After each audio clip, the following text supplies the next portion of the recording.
Class 1 এর English বইয়ের মধ্যে কি কি নতুন করে পরিবর্তন হয়েছে এবছর সেগুলো নিয়ে আমরা ধারাবাহিকভাবে দেখব।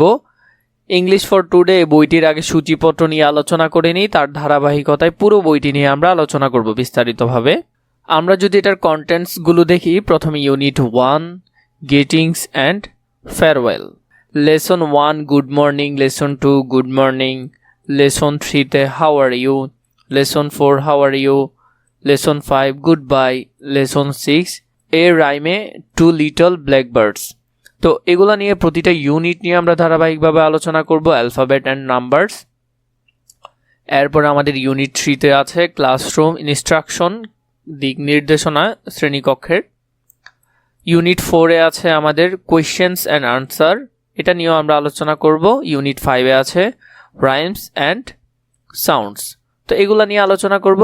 মাত্র 92 পৃষ্ঠার একটা বই, এই বই নিয়ে আমরা বিস্তারিতভাবে ধারণা নিব, কি কি আছে, কোন কোন টপিক পড়তে হবে, কতটুকু পড়তে হবে, কি কি এক্সট্রা করে আনতে হবে, সেগুলো আমাদের সাজেশন এবং নোট আকারে থাকবে। তোমরা সেখান থেকে কালেক্ট করতে পারো এবং কমেন্ট করে জানাবে তোমাদের কি পরিমাণ প্রয়োজন, কোন কোন পেজ প্রয়োজন।